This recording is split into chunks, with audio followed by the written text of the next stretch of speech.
ଏତିକି କରୁଣା ହେଉ ପ୍ରଭୁ ହେ ଏତିକି କରୁଣା ହେଉ ତୁମରି ପ୍ରସାଦ ପାଇ ତୁମ ଚେତନାରେ ରହି ତୁମରି ପ୍ରସାଦ ପାଇ ତୁମ ଚେତନାରେ ରହି ଦିନ ଆମ ବିତି ଯାଉ ଦିନ ଆମ ବିତି ଯାଉ ପ୍ରଭୁ ହେ ଏତିକି କରୁଣା ହେଉ ପ୍ରଭୁ ହେ ଏତିକି କରୁଣା ହେଉ ମନକୁ ଆମର କର ନିରିମଳ ଲତଦଳ ପଦ୍ମ ଫୁଟାଅ ତଇଁର ମନକୁ ଆମର କର ନିରିମଳ ଶତଦଳ ପଦ୍ମ ଫୁଟାଅ ତଇଁର ଖୋଲି ଦିଅ ତୁମ ଆଲୋକ ସମ୍ମୁଖେ ଖୋଲି ଦିଅ ତୁମ ଆଲୋକ ସମ୍ମୁଖେ ପାଖୁଡ଼ା ମୁକୁଳି ଯାଉ ପ୍ରଭୁ ହେ ଏତିକି କରୁଣା ହେଉ ପ୍ରଭୁ ହେ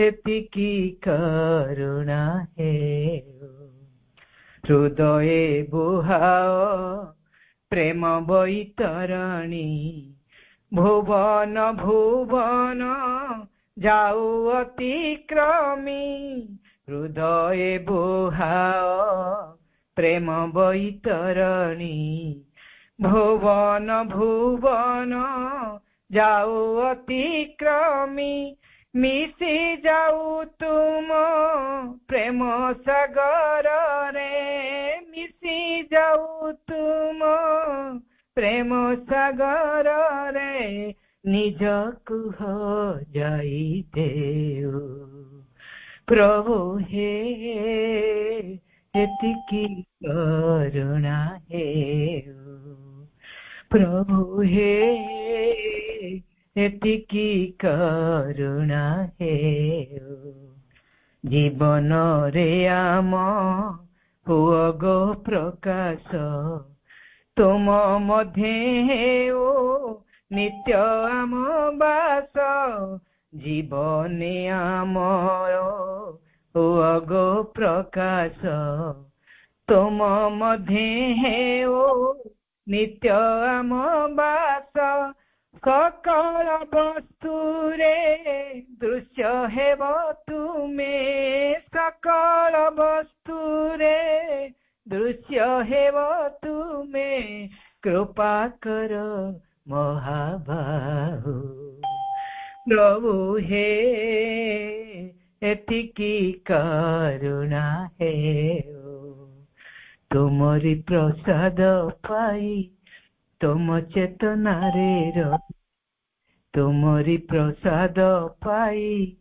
ତୁମ ଚେତନାରେ ରହି ଦିନ ଆମ ବିତି ଯାଉ ଦିନ ଆମ ବିତି ଯାଉ ପ୍ରଭୁ ହେ ଏତିକି କରୁଣା ହେଉ ପ୍ରଭୁ ହେ ଏତିକି କରୁଣା ହେଉ ପ୍ରଭୁ ହେ ଏତିକି କରୁଣା ହେଉ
ଭାଇ ଆପଣ ନିଜେ ଅନମ୍ୟୁଟ୍ ହୁଅନ୍ତୁ।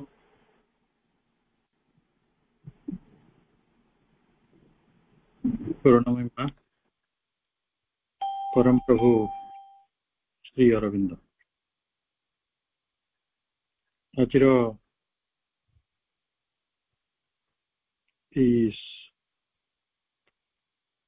ରବିବାରର ବିଳମ୍ବିତ ସନ୍ଧ୍ୟା ପ୍ରହରରେ ଅନୁଷ୍ଠିତ ହେଉଥିବା ଶ୍ରୀ ଅରବିନ୍ଦ ପୂର୍ଣ୍ଣାଙ୍ଗ ଶିକ୍ଷା କେନ୍ଦ୍ର ଇନ୍ଦୁପୁର କେନ୍ଦ୍ରାପଡ଼ା ଆନୁକୂଲ୍ୟରେ ଅନଲାଇନ ପାଠଚକ୍ରରେ ଉପସ୍ଥିତ ସମସ୍ତ ମାତୃ ସନ୍ତାନ ମାନଙ୍କୁ ହୃଦୟରୁ ସ୍ୱାଗତ ଏବଂ शुभेच्छा। आज कार्यक्रम को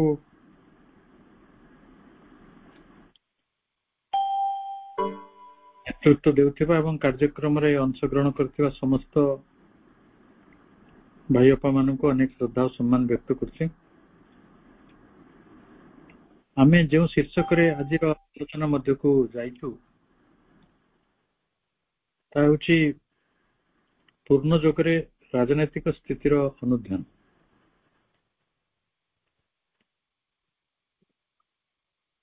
राजनीति को नहीं आम मनरे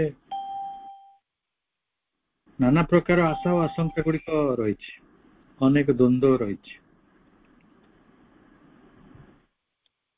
केबे केबे भारत रे हो बा पृथ्वी रे हो जो राजनीतिक चित्र गुड़िक रही राजनीतिज्ञ मानकर जो व्यवहार रही सामूहिक जीवन प्रति केबे केबे ता बहुत उपादेय लगी केबे बड़ा उपहास भरी लगी।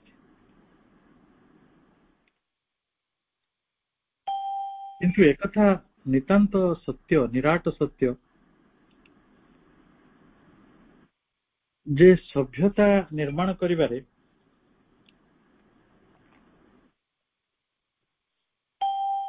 मनुष्यर जो नोबलेस्ट पोटेंशियलिटी गुड़िक रही अति उदारतर महत्तर संभावना गुड़िक से रही मनुष्यर मानसिक विकास मनुष्यर आध्यात्मिक विकास मनुष्यर धार्मिक उत्थान मनुष्यर बौद्धिक उत्तरण मनुष्यर नैतिक जीवन तार कलात्मक जीवन विशेषकर एगुड़िक मनुष्य को गोटे संस्कृतिशील जीवन बंचारे एक सभ्यतार एक जीवन बंचारे सहयोग कहवा गोटे डिसर्निंग अति अंतर्दृष्टि संपन्न उपलब्धि संस्कृति संस्कृति शिक्षा सभ्यता एमाने गोटे सरल रेखार छिड़ा होता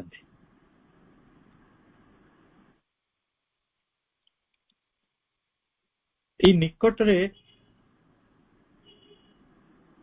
आम पड़ोसी देश बांग्लादेश एकदा जी भारतर एक अंग ही रही 1905 पूर्व से देश रे किसी राजनैतिक अस्थिरता आंदोलन है आंदोलन को केंद्र करी जी सत्ताधारी जी शासन मुख्य से देश छाड़िया पड़ा तापरे गोटे एनार्की है जहाँ को कहती विशृंखला से विशृंखला केते धन हानि घटिला केते जीवन हानि घटिला केते लुंठन है केते लोकंकर सम्मान गला केते प्रकार दुख जातना पीड़ा भितर मनीष सेठी रही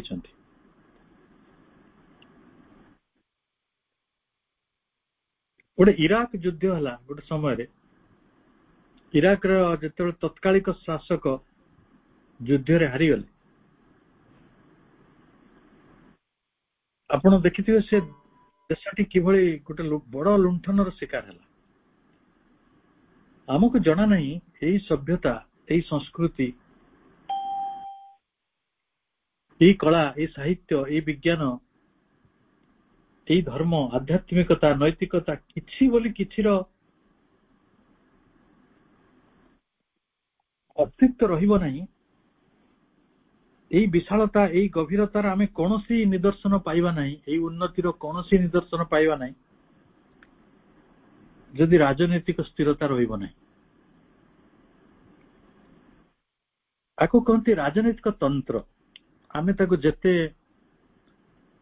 ଭଲ ଭାବୁ ବା ଯାହା ତାକୁ ଭୁଲ ବୁଝୁ, ଏକଥା ସତ୍ୟ ଯେ ଗୋଟେ ରାଷ୍ଟ୍ରତନ୍ତ୍ର ଗୋଟେ ସାମାଜିକ ଜୀବନକୁ, ସମୂହ ଜୀବନକୁ ଉନ୍ନତ କରେ।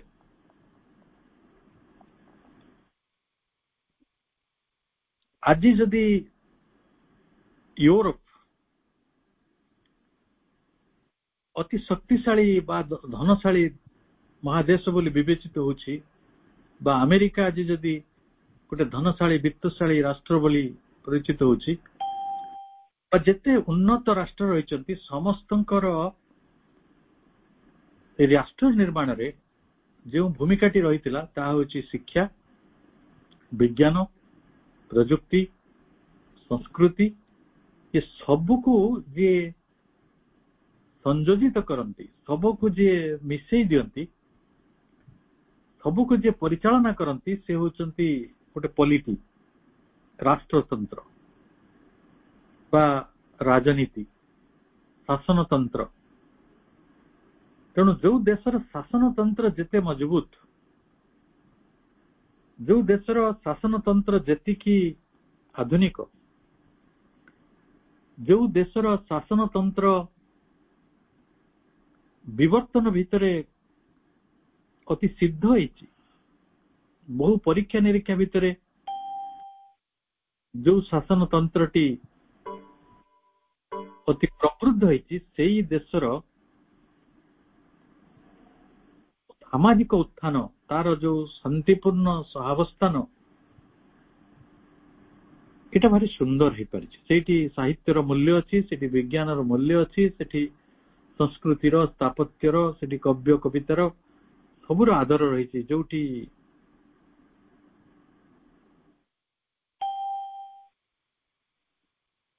ଯଦି ଆମେ ଏକଥାକୁ ବିଚାର କରିବା, ମଣିଷ ବହୁତ ଜିନିଷକୁ ବିକଶିତ କରିବାର ଚେଷ୍ଟା କରିଛି। କୋଣାର୍କ ମନ୍ଦିର ବି ସମୂହ ଭାବରେ ଗଢା ଯାଇଛି, ଗୋଟିଏ ବ୍ୟକ୍ତିର ଗଢି ନାହିଁ। ଆମେ ଯଦି ଦେଖିବା ହୀରାକୁଦ ନଦୀବନ୍ଧ, ତାକୁ ବି କୋଉ ଜଣେ ମଣିଷ ଗଢି ନାହିଁ, ତାକୁ ଗୋଟେ ସରକାର ତା ପଛରେ ଅଛନ୍ତି, ତା ପଛରେ ଗୋଟେ ତନ୍ତ୍ର, ଗୋଟେ ସମୂହକ ବ୍ୟବସ୍ଥା କାମ କରିଛି। ସେଇଭଳି ରାଜନୀତିକୁ ଗଢିବାରେ ମଧ୍ୟ ଆମେ ଗୋଟେ ସାମୂହିକ ଉଦ୍ୟମ କରିଛୁ। ଆଜି ମଧ୍ୟ ଆମେ ଚେଷ୍ଟା କରୁଛୁ ଆମ ରାଜନୀତି, ଆମ ରାଷ୍ଟ୍ରନୀତି ସୁନ୍ଦର ହେଉ, କାରଣ ସିଏ ତ ଗୋଟେ ନେସେସରି ଇଭିଲ ଭଳିଆ ରହିଛି, ଆପଣଙ୍କ ଜୀବନରୁ ସେ ଚାଲିଯିବ ନାହିଁ। ଆମେ ଯେତେ ଚେଷ୍ଟା କଲେ ମଧ୍ୟ ଶାସନତନ୍ତ୍ରଟି ରହିବ। ସ୍ୱର୍ଗରେ ଯେଭଳି ରାଜା ଅଛନ୍ତି ଇନ୍ଦ୍ର, ସେମିତି ମଣିଷ ମାନଙ୍କୁ ଜଣେ କିଏ ମୁଖ୍ୟ ଦରକାର, ପ୍ରମୁଖ ଜଣେ କିଏ ଦରକାର। ହେଇପାରେ ସେ ଫାଷ୍ଟ ଏମଙ୍ଗ ଦି ଇକ୍ୱାଲ୍ସ ହେଇପାରନ୍ତି, ଆମେ ସମସ୍ତେ ସମାନ, କିନ୍ତୁ ଆମ ଭିତରେ କେହି ଜଣେ ଫାଷ୍ଟ ତ ହେବେ, ଯାହାଙ୍କ ସ୍ୱାକ୍ଷରରେ, ଯାହାଙ୍କ ମୋହରରେ, ଯାହାଙ୍କ ଅନୁମୋଦନରେ। ଗୋଟେ ସଭା ଅଛି ମାନେ ସଭା ମୁଖ୍ୟ ରହିବେ, ଗୋଟେ ସମାଜ ଅଛି ମାନେ ସମାଜ ମୁଖ୍ୟ ରହିବେ। ଇଏ ତ ଗୋଟେ ଅବିସମ୍ବାଦିତ ବିଷୟ, ଏଥିରେ ବିବାଦ ହିଁ ନାହିଁ। କିନ୍ତୁ ପ୍ରଶ୍ନ ଉଠୁଛି, ସେଇ ରାଜାଟିକୁ, ସେଇ ମୁଖ୍ୟଟିକୁ ଆମେ କେମିତି ବାଛିବା, ଆଉ ସେଇ ମୁଖ୍ୟଙ୍କୁ ଆମେ କିଭଳି ଭାବରେ ସେ ଆମକୁ ପରିଚାଳିତ କରିବେ, ତାଙ୍କ ପାଇଁ ନୀତି ନିୟମ କଣ? ଏଥିପାଇଁ ମଣିଷର ଇତିହାସରେ ବହୁ ପରୀକ୍ଷା ନିରୀକ୍ଷା ହେଇଛି। ଭାଇ ଭଉଣୀ ମାନେ, ରାଜନୀତି ଆଜିର କଥା ନୁହେଁ। ମହାଭାରତର ଭାରତ ବଂଶର ରାଜସଭାରେ ରାଜନୀତି ଥିଲା। ସେଠି ବିଦୁରଙ୍କ ଭଳି ମହାତ୍ମା ମାନେ ରହିଥିଲେ, ଯେଉଁମାନେ ରାଜନୀତିର ବିଶାରଦ ଥିଲେ। ଭୀଷ୍ମଙ୍କ ଭଳି ରାଷ୍ଟ୍ର ପୁରୁଷ ରହିଥିଲେ, ଯେ ରାଷ୍ଟ୍ରର କିଛି କ୍ଷତି ହେଇ ନ ଯାଉ ଯେ ସର୍ବାନ୍ତକଣରେ ଚାହୁଁଥିଲେ। ଆଉ ସେଠି ସ୍ୱାର୍ଥାନ୍ତ ଶାସକ ଦଳ ବି ରହିଥିଲେ। ଆଉ ରାମଚନ୍ଦ୍ରଙ୍କ ଶାସନ ତ ବିନୋଭେଲେଣ୍ଟ ମୋନାର୍କିର ସବୁଠାରୁ ଗୋଟେ ବଡ ଉଦାହରଣ। ଆଜିର ପୃଥିବୀରେ ଲୋକେ ଯେତେବେଳେ ଗଣତନ୍ତ୍ରର ବିକଳ୍ପ ଖୋଜୁଛନ୍ତି, ବିନୋଭେଲେଣ୍ଟ ମୋନାର୍କି ଗୋଟେ ଉଦାର ରାଜତନ୍ତ୍ର, ଯୋଉଠି ସମ୍ରାଟ ସେଇଭଳି ଉଦାର ହେଇଥିବେ, ଜଣେ ମହତ୍ତର ବ୍ୟକ୍ତି, ବିନୟୀ ମଣିଷ ହେଇଥିବେ, ଯିଏ ପ୍ରକୃତରେ ପ୍ରଜାକୁ ସନ୍ତାନ ଭଳି, ଯାହାଙ୍କ ରାଷ୍ଟ୍ର ପ୍ରତି, ରାଷ୍ଟ୍ର ହିତ ପ୍ରତି ବହୁତ ସଦିଚ୍ଛା ରହିଥିବ, ସେଇଭଳି ମଣିଷକୁ ଖୋଜା ଚାଲିଛି। କିନ୍ତୁ ଏଇଟା ତ ୟୁଟୋପିଆନ ହେଇଯିବ, ନୈତିକ କଥା ହେଇଯିବ। ତେଣୁ ଏ ସବୁ ପରୀକ୍ଷା ନିରୀକ୍ଷା ମଧ୍ୟ ଦେଇ ଚାଲିଛି। ପୃଥିବୀରେ ନିଷ୍ଠୁରତମ ଶାସକ ଆସିଛନ୍ତି, କଂସ ଭଳି, ହିଟଲର ଭଳି। ଆଉ ଏଠି ଉଦାରତର ଶାସକ ବି ରହିଛନ୍ତି, ଯୋଉମାନେ ଶ୍ରୀରାମଚନ୍ଦ୍ରଙ୍କ ଭଳି ବା ଅଶୋକଙ୍କ ଭଳି, ପରବର୍ତ୍ତୀ ସମୟର ଅଶୋକଙ୍କ ଭଳି ସନ୍ତାନ ମାନଙ୍କୁ ପ୍ରଜା ଭଳି ପାଳିଛନ୍ତି। ତେଣୁ ଦିନେ ରାଜତନ୍ତ୍ର ଥିଲା, ପୁଣି ଦିନେ ଭାରତ ବର୍ଷକୁ କଣ ପୃଥିବୀର ସବୁ ଜାଗାକୁ ଗୋଟେ ଆସିଲା ଗଣତନ୍ତ୍ର। ଆଉ କୋଉଠି କୋଉଠି ରହିଛି ଗୋଟେ କମ୍ୟୁନିଟିର ଶାସନ, ଯୋଉଠି କମ୍ୟୁନିଷ୍ଟ ମାନେ ଥିଲେ। ସେଠି ଯଦିଓ ରାଜନୈତିକ ବ୍ୟବସ୍ଥା ବହୁତ ଅଲଗା, ସେଠି ଗୋଟିଏ ଦଳ ରହିଥାଏ, କମ୍ୟୁନିଷ୍ଟ ପାର୍ଟି। ଯେମିତି ଆମର ଏଠି ଭିନ୍ନ ଭିନ୍ନ ପଲିଟିକାଲ ପାର୍ଟି ଅଛନ୍ତି, ତାଙ୍କ ଭିତରୁ ଆପଣ ଜଣକୁ ବାଛୁଛନ୍ତି। ଯେଉଁମାନେ ଗଣତନ୍ତ୍ରର ପ୍ରଣେତା, ସେମାନେ ଗୋଟେ ୱିଜଡମ ମଣିଷକୁ ଦେଇଥିଲେ, ସେଟାକୁ କହନ୍ତି ପଲିଟିକାଲ ୱିଜଡମ। ପଲିଟିକାଲ ୱିଜଡମ ରେ ଆପଣ ସେ ରାଜନୈତିକ ଦଳ ଯିଏ ବି ହେଇଥାଉ, ଆମେ ଜାତି ବର୍ଣ୍ଣ ଧର୍ମ ନିର୍ବିଶେଷରେ ଜଣେ ସାଧୁ ସଚ୍ଚରିତ୍ର, ଜଣେ ସକ୍ଷମ ଗୋଟେ ଏଫିସିଏଣ୍ଟ ପର୍ସନ କୁ ବାଛିବା ଆମର ମୁଖ୍ୟ ଭାବରେ। ଏବଂ ଯୋଉ ଦଳରେ ସର୍ବାଧିକ ସକ୍ଷମ ଲୋକ ରହିଥିବେ, ସେମାନଙ୍କର ନେତା ହିଁ ଆମର ରାଷ୍ଟ୍ର ମୁଖ୍ୟ ହବ। এইଭଳି ଗୋଟେ ବିଚାରକୁ ନେଇକି ଯଦିଓ ଗଣତନ୍ତ୍ର ଆରମ୍ଭ ହୋଇଥିଲା, କିନ୍ତୁ ଗଣତନ୍ତ୍ରର ଅନେକ ଲୁପହୋଲ୍ସ, ଅନେକ ସର୍ଟକମିଂସ ଆମେ ଆଜି ତାରିଖରେ ଦେଖୁଛୁ। କିଏ ଭୋଟ କିଣିଲାଣି ତ କିଏ ଲାଞ୍ଚ ଦେଲାଣି, ତ କିଏ କୁକୁଡ଼ା ଦେଲାଣି, ତ କିଏ ମଦ ଦେଲାଣି।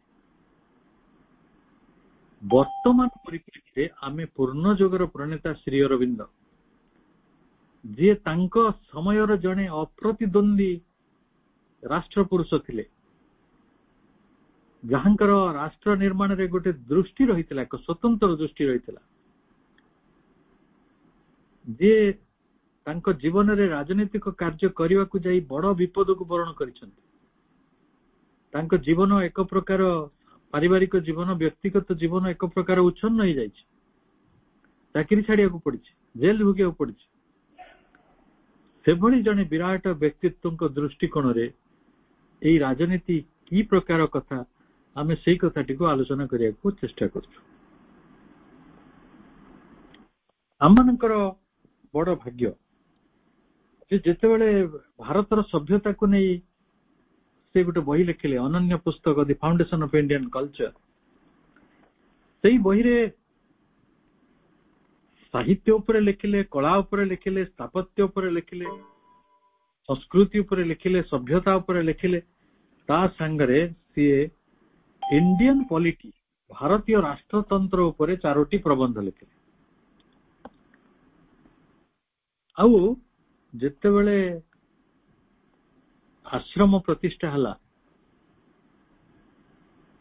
1926 ପରେ, ଦୁନିଆର ଅନେକ ବ୍ୟକ୍ତିତ୍ୱ, ରାଜନୈତିକ ବ୍ୟକ୍ତିତ୍ୱ ମାଙ୍କୁ ସାକ୍ଷାତ କରିଛନ୍ତି, ମାଙ୍କ ଠାରୁ ସେମାନଙ୍କର ଆଶୀର୍ବାଦ ନେଇଛନ୍ତି, ପରାମର୍ଶ ନେଇଛନ୍ତି। ମା ମଧ୍ୟ ସମସ୍ତଙ୍କୁ ସଦିଚ୍ଛା ପୂର୍ଣ୍ଣ ଭାବରେ ଗୋଟେ ସାମୂହିକ ଜୀବନକୁ, ସାମାଜିକ ଜୀବନକୁ, ରାଷ୍ଟ୍ରୀୟ ଜୀବନକୁ ସମୁନ୍ନତ କରିବା ପାଇଁ ତାଙ୍କୁ ଯୋଉ ପନ୍ଥା ଦିଶିଛି, ସେ କଥାଟି ସେ ରାଷ୍ଟ୍ର ମୁଖ୍ୟ ମାନଙ୍କୁ କହିଛନ୍ତି। ସବୁ କ୍ଷେତ୍ର ପରି ରାଜନୈତିକ କ୍ଷେତ୍ରର ମଧ୍ୟ ଏକ ରୂପାନ୍ତର ଅତ୍ୟାବଶ୍ୟକ, ଅତି ଆବଶ୍ୟକ। କିନ୍ତୁ ତାହାର ରୂପାନ୍ତର ଏତେ ଜଲ୍ଦି ହେଇପାରିବନି, କାରଣ ସେଇଠି ପ୍ରାଣିକତାର ଏକ ପ୍ରାବଲ୍ୟ ରହିଛି, ପ୍ରାଣକତାର ଏକ ପ୍ରାଚୁର୍ଯ୍ୟ ସେଠି ରହିଛି, ଯୋଉଠି ପ୍ରବଳ ମାତ୍ରାରେ ପ୍ରାଣିକତାଟି ରହିଛି, ଅହଙ୍କାର ରହିଛି। ତେଣୁ ସେଇଠି ଯେହେତୁ କ୍ଷମତା ପାଇଁ ସମସ୍ତେ ଏକ ପ୍ରକାର ଅନ୍ଧ ହେଇଯାନ୍ତି, ଅତି ଭାବରେ ଭୟଙ୍କର ଭାବରେ ପରସ୍ପର ସହିତ ପ୍ରତିଦ୍ୱନ୍ଦିତା ଗୁଡିକ ରହିଛି। ମା ସେ ବିଷୟରେ ଚିନ୍ତା ପ୍ରକଟ କରିଛନ୍ତି ଏବଂ ସେଇ କ୍ଷେତ୍ର ସବା ଶେଷରେ ରୂପାନ୍ତର ହେବ ଏ କଥାଟି ସେ କହିବା ସତ୍ତ୍ୱେ ରାଜନୀତି ବା ରାଷ୍ଟ୍ରତନ୍ତ୍ର ଏପରି ଗୋଟେ ବିଷୟ ଯାହାକୁ କେହି ଏତେ ସହଜରେ ଉପେକ୍ଷା କରିପାରିବେ ନାହିଁ, ତା ବିଷୟରେ ଉଦାସୀନ ରହିହବ ନାହିଁ। ପ୍ରଥମେ ଆମେ ଦେଖିବା ମା ବହୁତ ରାଜନୈତିକ ପରିବାରରେ ବି ଜନ୍ମ ହେଇଥିଲେ। ଆପଣ ଜାଣିଛନ୍ତି ମାଙ୍କର ବଡ ଭାଇ ଯିଏ ତାଙ୍କର ଜଣେ ପ୍ରିୟ ବ୍ୟକ୍ତିତ୍ୱ ଭିତରେ ଯାଆନ୍ତି, ସେ ଫ୍ରାନ୍ସ ରାଜନୀତିର ବଡ ପ୍ରମୁଖ ସ୍ଥାନରେ ରହିଥିଲେ। ସେ ଥିଲେ ଫ୍ରାନ୍ସର ଗୃହ ବିଭାଗର ମନ୍ତ୍ରୀ ଏବଂ ତାଙ୍କର ଯିଏ ସ୍ୱାମୀ ପଲ୍ ରିଚର୍ଡ, ସେ ମଧ୍ୟ ଅନେକ ସମୟରେ ରାଜନୈତିକ କାର୍ଯ୍ୟ କରିବା ପାଇଁ ଭାରତକୁ ଆସିଛନ୍ତି ଆଉ ଫ୍ରାନ୍ସରେ ରାଜନୀତିରେ ମଧ୍ୟ ସେ ସକ୍ରିୟ ରହିଥିଲେ। ତେଣୁ ଗୋଟେ ରାଜନୈତିକ ପରିବାରରେ ମାଙ୍କର ଜନ୍ମ, ଗୋଟେ ଧନୀ ପରିବାରରେ, ବ୍ୟାଙ୍କର୍ସ ପରିବାରରେ, ବହୁ ଅନୁଭୂତି ସମ୍ପନ୍ନ ପରିବାରରେ ତାଙ୍କର ଜନ୍ମ ଏବଂ ଶ୍ରୀ ଅରବିନ୍ଦ ମଧ୍ୟ ସେଇଭଳି ଗୋଟେ ପରିବାରରେ ଜନ୍ମ ଯୋଉଠି ତାଙ୍କ ଅଜାଙ୍କର କମିଟମେଣ୍ଟ ସମାଜ ପ୍ରତି ବହୁତ ରହିଥିଲା। ଆଉ ତାଙ୍କ ବାପା ବି ପ୍ରଥମେ ଇଂରେଜ ମାନଙ୍କୁ କେତେ ଭଲ ପାଉଥିଲେ, କିନ୍ତୁ ପରେ ଇଂରେଜ ମାନଙ୍କର ଯେତେବେଳେ ଦ୍ଵାରା ସେ ନିଜେ ପ୍ରପୀଡିତ ହେଲେ ଏବଂ ଦେଶବାସୀ ପ୍ରପୀଡିତ ହଉଛନ୍ତି ବୋଲି ଅନୁଭବ କଲେ, ସେ ନିଜେ ଶ୍ରୀ ଅରବିନ୍ଦଙ୍କୁ ଭାରତ ବର୍ଷର ଖବର ସବୁ ଦେଇଛନ୍ତି, ଖବର କାଗଜର କଟିଂ ସବୁ ପଠେଇଛନ୍ତି, କିଭଳି ଦେଖ କେମିତି ଆମକୁ ଇଂରେଜ ମାନେ ଆମ ଦେଶ ଲୋକମାନଙ୍କୁ ଅସୁବିଧାରେ ପକାଉଛନ୍ତି। ସେଇଠି ଜଣେ ଛାତ୍ର ଶ୍ରୀ ଅରବିନ୍ଦ, ସେ ଭାରତୀୟ ମଜଲିସରେ ଭାଷଣ ଦଉଛନ୍ତି, ଲୋଟସ୍ ଆଣ୍ଡ ଡେଗର ଅନୁଷ୍ଠାନରେ ଦାୟିତ୍ୱ ନେଉଛନ୍ତି, ଭାରତ ସମ୍ପର୍କରେ ନିଜର ଏକ ରାଜନୈତିକ ଆଭିମୁଖ୍ୟ ଗଢୁଛନ୍ତି ଏବଂ ସେଇ ଆଭିମୁଖ୍ୟକୁ ନେଇକି ଭାରତବର୍ଷ ଆସିବା ପରେ ଭାରତବର୍ଷର ସମାଜ ଓ ରାଜନୀତିକୁ ଖୁବ ଭାବରେ ଅନୁଭବ କରୁଛନ୍ତି, ତାକୁ ନିରୀକ୍ଷଣ କରୁଛନ୍ତି ଆଉ ଶେଷରେ ଭାରତୀୟ ରାଜନୈତିକ ଜୀବନରେ ସେ ନିଜେ ଲମ୍ପ ପ୍ରଦାନ କରୁଛନ୍ତି। ତେଣୁ ଆମେ ଜଣେ ଅସାଧାରଣ ରାଜନୀତିରେ ରୁଚି ରଖୁଥିବା ବ୍ୟକ୍ତି କେବଳ ଖବର କାଗଜ ପଢିବା, ଦେଶ ବିଦେଶର ରାଜନୀତିର ଖବର ରଖିବା, ତା ବିଷୟରେ ସାଙ୍ଗମାନଙ୍କ ସହିତ ଆଲୋଚନା କରିବାର କାମ ପ୍ରମୁଖତଃ ଶ୍ରୀ ଅରବିନ୍ଦ କରୁଥିଲେ ମା ଆସିବା ପୂର୍ବରୁ। ଆଉ ଶ୍ରୀ ଅରବିନ୍ଦଙ୍କ ସମୟ ସବୁଠାରୁ ସମ୍ବେଦନଶୀଳ ସମୟ, ଯେତେବେଳେ ଦୁଇଟି ବିଶ୍ୱଯୁଦ୍ଧ ତାଙ୍କ ଜୀବନରେ ଘଟିଛି। ବିଶ୍ୱଯୁଦ୍ଧର କାହାଣୀ ଯଦି ଆପଣଙ୍କ କାନରେ କେବେ ପଡୁଥିବ, କିପରି ହିରୋସୀମା ଉପରେ, ନାଗାସାକି ଉପରେ ପରମାଣୁ ବୋମା ନିକ୍ଷେପ କରାଗଲା, ସେଠି କଣ ପରିସ୍ଥିତି ଗୁଡିକ ହେଲା, ସେଗୁଡିକ ଯଦି ଆପଣ ନିଜେ ନ ଶୁଣିବେ, ନିଜେ ନ ଜାଣିବେ, ନିଜେ ନ ପଢିବେ, ତାହେଲେ ଏଇ କଥାର ଯୋଉ ଗୁରୁତ୍ୱଟି ରହିଛି ତାକୁ ଅନୁଭବ କରିପାରିବେ ନାହିଁ। ମାଙ୍କର କହିବା କଥା ଯେ ସାହିତ୍ୟ ପାଇଁ, ସଂସ୍କୃତି ପାଇଁ ମଣିଷ ଯେତେ ଉଦ୍ୟମ କରିଛି, ସେମିତି ଉଦ୍ୟମଟିଏ କରିଛି ରାଜନୀତିକୁ ସଫଳ କରିବା ପାଇଁ। ରାଜନୀତିକୁ ବିଫଳ କରିବା ପାଇଁ କେହି ଉଦ୍ୟମ କରିନାହିଁ। ରାଜନୀତିକୁ ସଫଳ କରିବା ପାଇଁ ମଣିଷ ଚିରଦିନ ଗୋଟେ ସାମୂହିକ ଉଦ୍ୟମ କରିଛି ଏବଂ ଏଥିରେ ସଫଳତା ବି ରହିଛି ବିଫଳତା ବି ରହିଛି। କାହାଣୀ ଦୁଇ ପ୍ରକାର।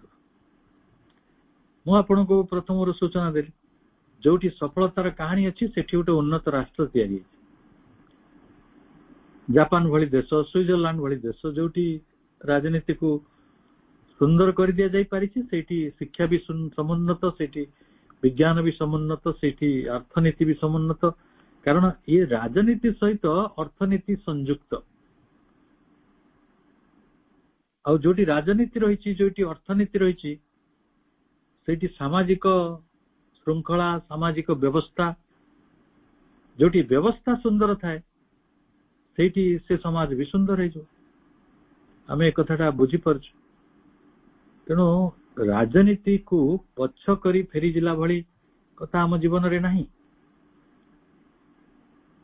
ହେଲେ ଏଇଠି ଯୋଉ ରାଜନୀତିଟି ପ୍ରଭୁ ଶ୍ରୀ ଅରବିନ୍ଦ କରିଛନ୍ତି, ସେ ବି ରାଜନୀତିର ପ୍ରାମାଣିକ ପୁରୁଷ। କାରଣ ସେ ରାଷ୍ଟ୍ରକୁ ଜୀବନ୍ତ ଦେବୀ ଭାବରେ ଯେ ବର୍ଣ୍ଣନା କରିଛନ୍ତି, ରାଷ୍ଟ୍ରକୁ ଯିଏ ଶୋଷଣ କରୁଛି ସେଇ ଶକ୍ତିକୁ ସେ ଗୋଟେ ଆସୁରିକ ଶକ୍ତି ବୋଲି ଅନୁଭବ କରିଛନ୍ତି। ଯେ କହୁଛନ୍ତି ଯେ ମୋ ମାର ଛାତି ଉପରେ ବସିକି ଯିଏ କଞ୍ଚା ରକ୍ତ ପିଉଛି, ମୁଁ ତାକୁ କିଭଳି କ୍ଷମା କରିପାରିବି, ମୁଁ ତା ପ୍ରତି କିପରି ଉଦାର ହେଇପାରିବି, ମୁଁ କିଭଳି ଶାନ୍ତିରେ ଶୋଇପାରିବି, ମୁଁ କିଭଳି ଶାନ୍ତିରେ ବଞ୍ଚିପାରିବି ଯଦି ମୋ ମା ସେତିକି ପୀଡ଼ିତ ଅଛି। ଏଇ ଯୋଉ ଦୃଷ୍ଟିକୋଣ, ଆପଣ ରାଷ୍ଟ୍ରକୁ ଆତ୍ମାର ଜୀବନ୍ତ ମନେ କରିବେ, ଆତ୍ମାର ସ୍ୱରୂପ, ଆଉ ତାର ସନ୍ତାନ ମାନଙ୍କର ଆତ୍ମ ସ୍ୱରୂପ ଥିବ।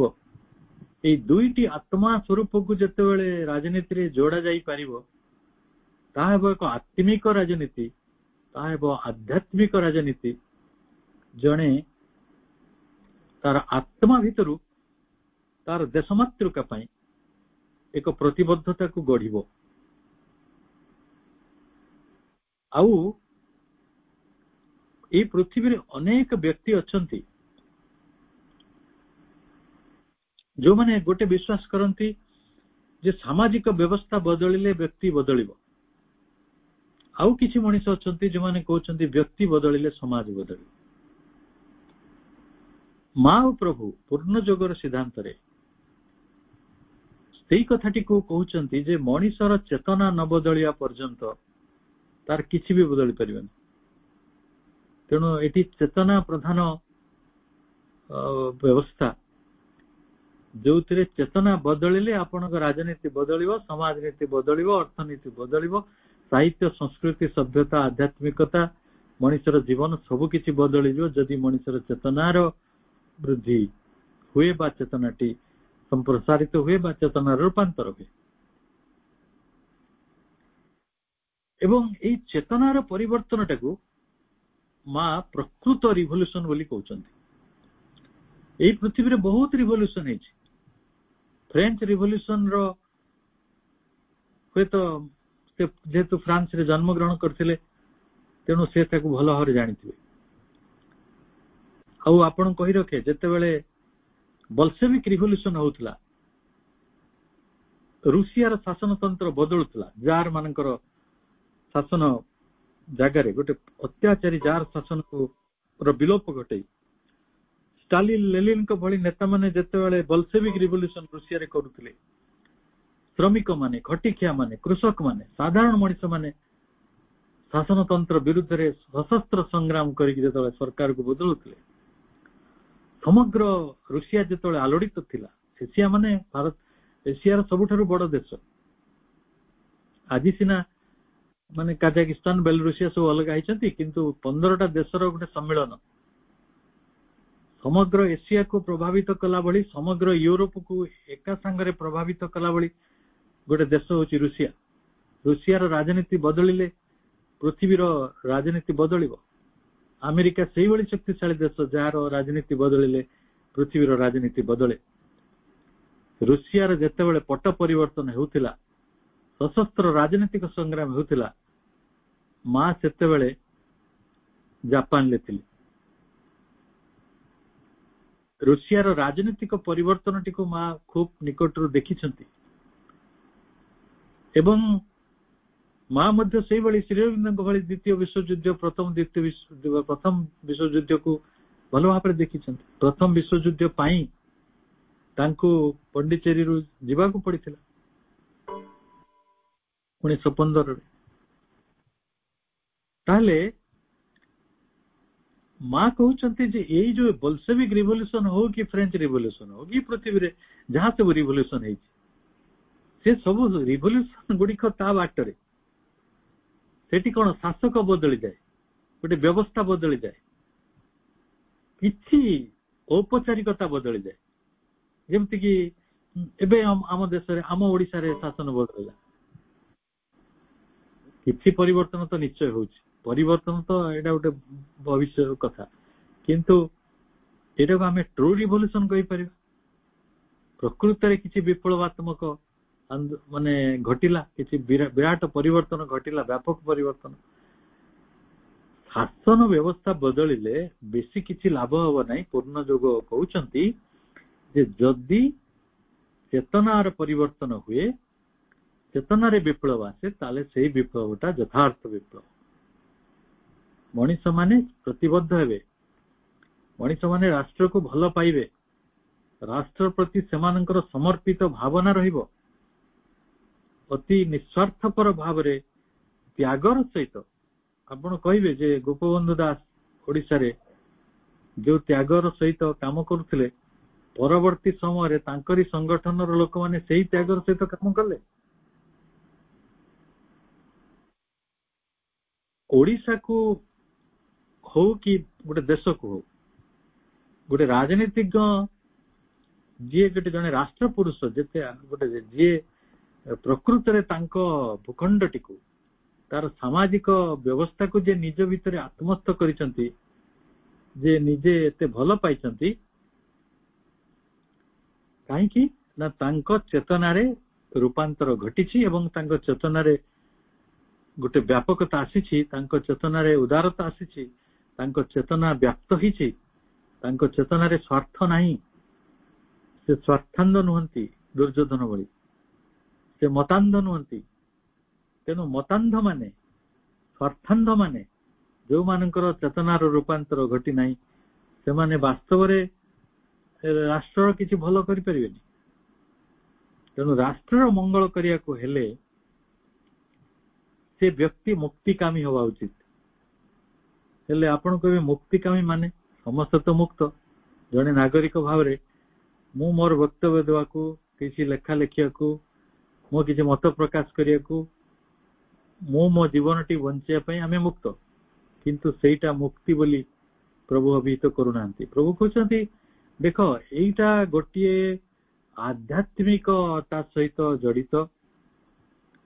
ଯେଉଁମାନେ ନିଜ ଅହଙ୍କାରରୁ ମୁକ୍ତ, ସେମାନେ ପ୍ରକୃତରେ ବହୁ କଥାରୁ ମୁକ୍ତ, ସେଇମାନେ ଅନ୍ୟମାନଙ୍କୁ ମୁକ୍ତିର ସ୍ୱାଦ ଦେଇପାରିବେ, ସେଇମାନେ ରାଷ୍ଟ୍ରକୁ ଗୋଟେ ମୁକ୍ତ ଦେଖିପାରିବେ ବା ରାଷ୍ଟ୍ରକୁ ଯଥେଷ୍ଟ ଭାବରେ ତାର ମୁକ୍ତିର ଯୋଉ ଭାବନାଟିକୁ ବଞ୍ଚେଇକି ରଖିପାରିବେ।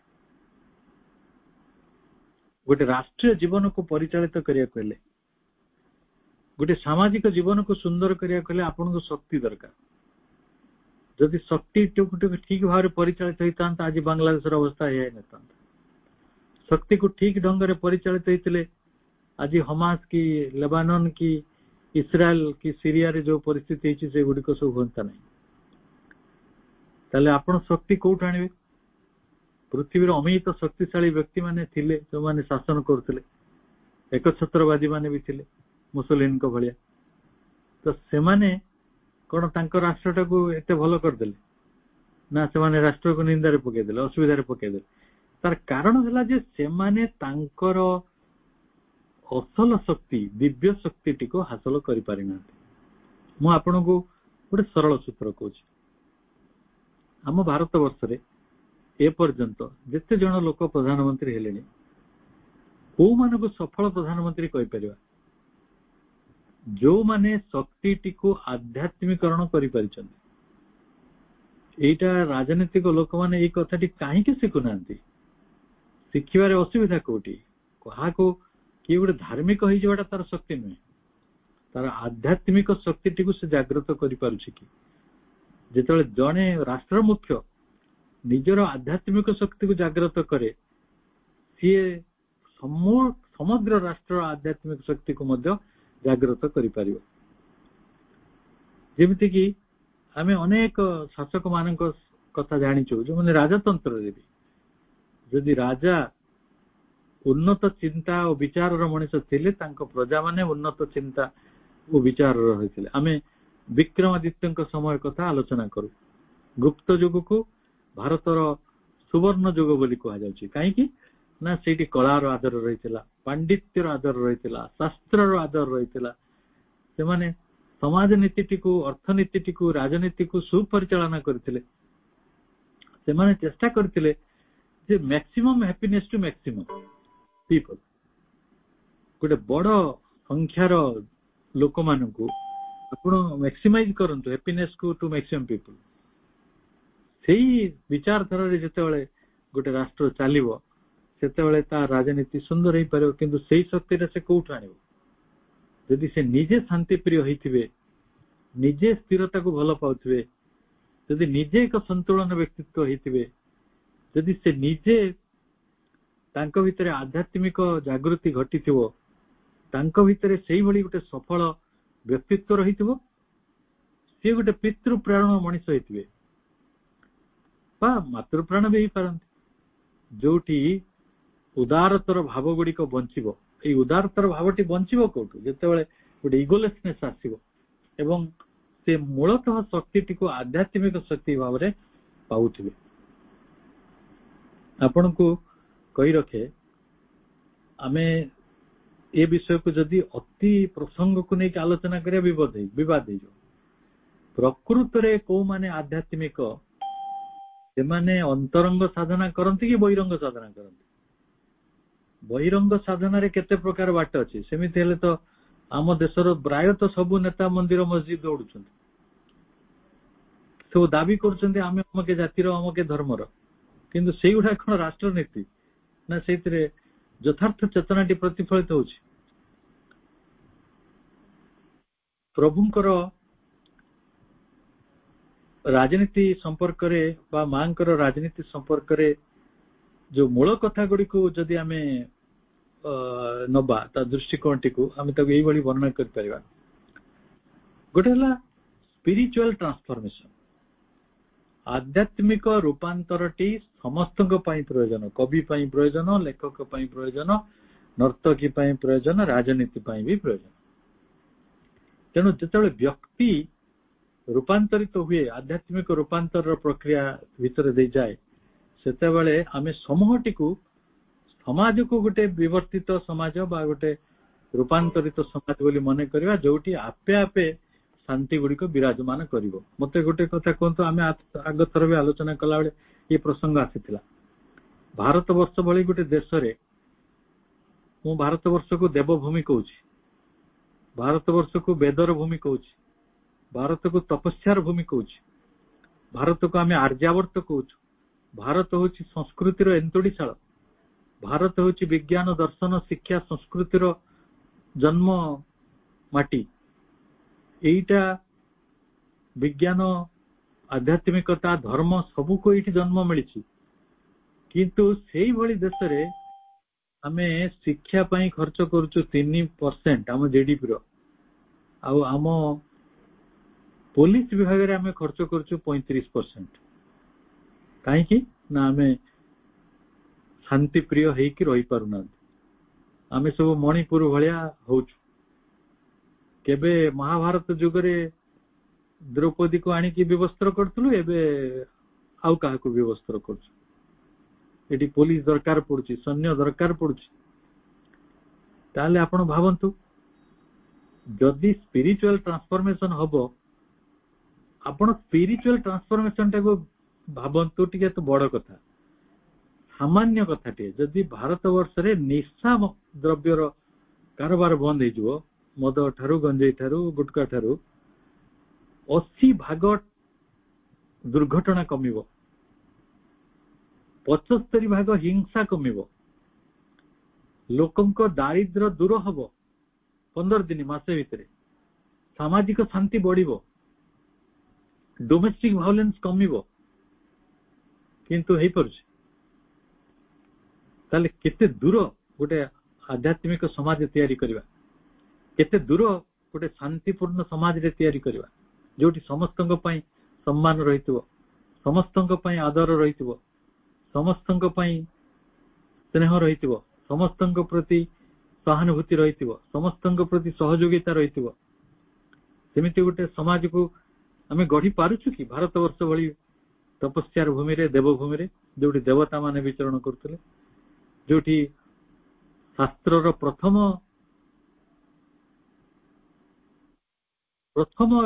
ଝଙ୍କାର ଯୋଉଠି ଶୁଭିଛି ପୃଥିବୀକୁ, ଇଏ ଶିକ୍ଷାର ପ୍ରଥମ ଝଲକ ଯିଏ ପୃଥିବୀକୁ ଦେଇଛି, ସଭ୍ୟତାର ମୂଳ କଥା ଯିଏ ପ୍ରଥମେ ଭାରତ ବର୍ଷ ପୃଥିବୀକୁ ଦେଇଛି। ଆଜି ଗଣତନ୍ତ୍ର କଥା କହୁଛନ୍ତି, ଗଣତନ୍ତ୍ର ତ ଭାରତ ବର୍ଷରେ କାହିଁ କୋଉ ଦିନରୁ ଥିଲା? ଲିଚ୍ଛାବୀ ଗଣତନ୍ତ୍ର ଆମେ ପଢିଛୁ। ଅନେକ ରାଜ୍ୟର ଗୁଡିକ ରହିଥିଲେ, ସେମାନେ ଗଣରାଜ୍ୟ ହେଇକି ରହିଥିଲେ, ରାଜତନ୍ତ୍ର ଭିତରେ ନଥିଲେ। ସେଠି ସମୂହ ମାନେ ବସିକି ନିଷ୍ପତ୍ତି କରୁଥିଲେ କିଏ ରାଜା ହବ। ରାଜାର ପୁଅ ରାଜା ନଥିଲା, ରାଜାର ବଡ ପୁଅ ରାଜା ହବ ସେପରି କିଛି ବ୍ୟବସ୍ଥା ନଥିଲା।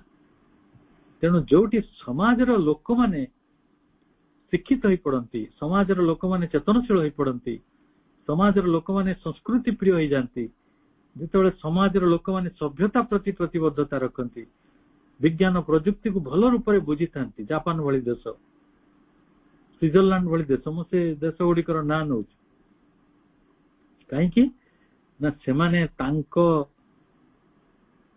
ଏଇ ପୃଥିବୀକୁ ପରିବର୍ତ୍ତନ କରିବା ପୂର୍ବରୁ ସେମାନେ ନିଜ ଭିତରେ ଗୋଟେ କ୍ରାନ୍ତି ଆଣିପାରିଛନ୍ତି, ନିଜ ଭିତରେ ପରିବର୍ତ୍ତନର ସେଇ ରୂପଟିକୁ ଦେଖିଛନ୍ତି। ସେଇଟା ହଉଛି ଇନର ଟ୍ରାନ୍ସଫର୍ମେସନ, ସେଇଟାକୁ କହିବା ଇନର ଇଞ୍ଜିନିୟରିଂ। ଆପଣ କୁହନ୍ତୁ ତ, ଯଦି ହିଟଲରଙ୍କର କିଛି ଆଧ୍ୟାତ୍ମିକ ରୂପାନ୍ତର ହେଇଥାନ୍ତା, ତାହେଲେ ସେ ଗ୍ୟାସ ଚମ୍ବରରେ ଲକ୍ଷ ଲକ୍ଷ ଲୋକ ମାରିଥାନ୍ତେ? ଏଇ ଯୋଉ ଆଜିର ପୃଥିବୀରେ ଯୋଉ ହିଂସ୍ରୁକ ଧାର୍ମିକ ଗୋଷ୍ଠୀ ଗୁଡିକ ସବୁ ବଢିଛନ୍ତି, ସେ ସିରିଆରେ ବଢନ୍ତୁ କି ହମାସରେ ବଢନ୍ତୁ, ସେମାନଙ୍କର ଯଦି ପ୍ରପର ଟ୍ରାନ୍ସଫର୍ମେସନ ହବ, ଇନର ଟ୍ରାନ୍ସଫର୍ମେସନ ହବ, ତାହେଲେ ପୃଥିବୀର ଅସ୍ଥିରତାଟା ଏଇଭଳି ରହିବ କି? ଆଉ ଯେଉଁମାନଙ୍କର ଇନର ଚେଞ୍ଜ ହବ, ଆଧ୍ୟାତ୍ମିକ ରୂପାନ୍ତର ହବ, ସେଇମାନେ ବାସ୍ତବରେ ଏକତ୍ୱ ପାଇଁ କାର୍ଯ୍ୟ କରିବେ। ପ୍ରଭୁଙ୍କର ଦିବ୍ୟ ଜୀବନ ସ୍ଥାପନାର ମୂଳ କଥା ଗୁଡିକ ଥିଲା, ମୂଳ ମନ୍ତ୍ର ଗୁଡିକ ଥିଲା ୱାନନେସ୍, ମ୍ୟୁଚୁଆଲିଟି ଏଣ୍ଡ ହାରମୋନି। ଆପଣଙ୍କର ଏକତ୍ୱ, ପାରସ୍ପରିକତା ଓ ସଂଗତି, ଏଇଟା ହଉଛି ଦିବ୍ୟ ଜୀବନର ମୂଳ ମନ୍ତ୍ର, ମୂଳ ସ୍ଲୋଗାନ। ତ ସେଇଟା କେତେବେଳେ ହବ? ଏବଂ ଗୋଟେ ସମୟରେ ମା କାହିଁକି ଭାରି ମନେ କରୁଥିଲେ ଯେ ଅତୀତରେ ରାଜା ମାନେ ଥିଲେ, ରାମଚନ୍ଦ୍ରଙ୍କ ଭଳି ରାଜା କି ତାଙ୍କ ବାପା ଦଶରଥଙ୍କ ଭଳି ରାଜା, ସେମାନେ ଗୋଟେ ଇଣ୍ଟୁଟିଭ ଲୋକମାନଙ୍କର, ବଶିଷ୍ଠଙ୍କ ଭଳି, ବିଶ୍ୱାମିତ୍ରଙ୍କ ଭଳି ଇଣ୍ଟୁଟିଭ, ଯୋଉମାନେ ଭାରି ରିଭିଲେସନ କୁ ଜାଣିଛନ୍ତି, ରହସ୍ୟ ଯୋଉମାନଙ୍କ ଆଗରେ ଉଦ୍ଘାଟିତ ହେଇଯାଏ, ଆଗତ ଭବିଷ୍ୟତ ଯୋଉମାନେ ଜାଣିଥାନ୍ତି, ରହସ୍ୟଦର୍ଶୀ ଜାତିସ୍ମର ଋଷି ମାନଙ୍କର ସହାୟତା ନଉଥିଲେ। ତ ଆମେ ଯଦି ଏବେ କହିବା ଚାଲ ଗୋଟେ ଋଷି ମାନଙ୍କର ମଣ୍ଡଳୀ ତିଆରି କରିବା, ସରକାର ତାଙ୍କୁ ପଚାରିକି କାମ ଗୁଡା କରିବେ, ଲୋକ ହସିବେ, ଲୋକ ଥଟ୍ଟା କରିବେ, ଏଇ ସବୁ ଆଙ୍କୁ କେହି ମିଳିଲେନି, ଏସବୁ ବାବାଜୀଙ୍କୁ ଡାକି ଆଣିଲେ ଯୋଉମାନେ ଏଇ କୋଠ ପିନ୍ଧିକି ଦାଢି ରଖିକି ସବୁ ଯାତ୍ରା କରୁଛନ୍ତି। କିନ୍ତୁ ଆପଣ ଟିକେ ଭାବନ୍ତୁ ତ, ଯେତେବେଳେ ଭାରତ ବର୍ଷର ସମ୍ବିଧାନ ଲେଖାଗଲା, ସେତେବେଳେ ଆମେ ଗୋଟେ କହିଲେ ହାଉସ ଅଫ ଏଲ୍ଡର୍ସ, ରାଜ୍ୟସଭା ଯାହାକୁ କୁହାଯାଏ। ସେ ରାଜ୍ୟସଭା କଣ ପାଇଁ କରାହେଇଥିଲା? କାହିଁକି ଯୋଉମାନେ ସମାଜର ଅତି ବିଶିଷ୍ଟ ବ୍ୟକ୍ତିତ୍ୱ, ପ୍ରତିଭା ସମ୍ପନ୍ନ ବ୍ୟକ୍ତିତ୍ୱ, ପ୍ରବୃଦ୍ଧ ଅନୁଭବୀ ଗୁଣୀ ମଣିଷ, ସେଇମାନଙ୍କୁ ସବୁ ଆମେ ନବା ରାଜ୍ୟସଭାକୁ। ସେମାନଙ୍କ ପରାମର୍ଶରେ ଲୋକସଭା ଆଲୋଚନା କରି ବିଲ୍ କରିବ, ସେ ବିଲ୍ ଯିବ ରାଜ୍ୟସଭାକୁ, राज्यसभा जेहेतु अति अनुभवी संपन्न व्यक्ति माने अछंती एल्डर्स माने अछंती सेमान तार विचार करिवे एबे कोन होची राज्यसभा टिकट बिक्री होची एमएलए खरीदी होची घोड़ा व्यापार हेउची कि घोड़ा व्यापार मूल कारण कौन मनीष निश्चेतना मूर्खता एवं गोटे अंध राष्ट्रनीति बा राजनीति किसी भी जोड़ा नुहे जोड़ा सबू बेपार घोड़ा बेपार यही कथाटा चलुच तेणु पूर्णयोग राजनीतिर जो प्रस्तावना करुछंती से बड़ सुदूर प्रसारी कथा एथिरे शिक्षार एक महान गुरुत्व रहिबो सेथिरे नारीत्वर बड़ गुरुत्व रहिबो मां कहउछंती importance of the women's participation in politics and social change जोटा एबे बहु परे होबा को जाउची 33% वुमेन मानकर रिजर्वेशन इन पॉलिटिक्स एटा बहु दिनर प्रस्ताव पूर्वतन सरकार माने आनिथिले किंतु से बिल पास हे पाला एबे सरकार पास कले ताको इम्प्लीमेंट करियार टाइम नै छंती 33% हेले भी मु खुशी होनी काहे कि ना 50% ऑफ द पॉपुलेशन भारत वर्ष रे नारी जेती पुरुष सेती तले 33% रिजर्वेशन काहे दिया जो ठीक अछि आरंभ तो हेउ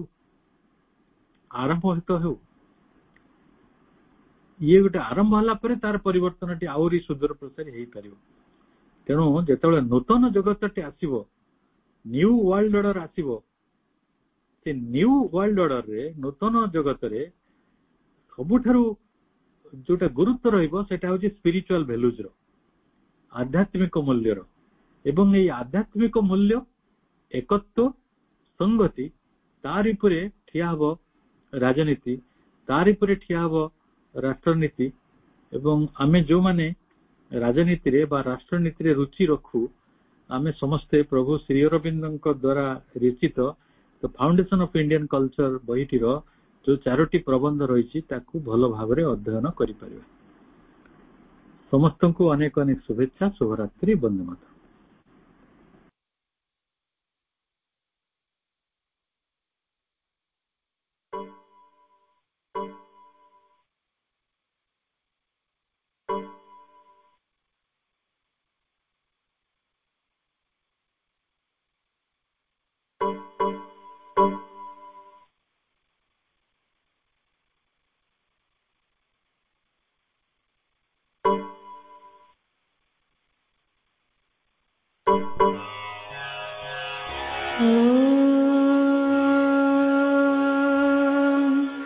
आनंद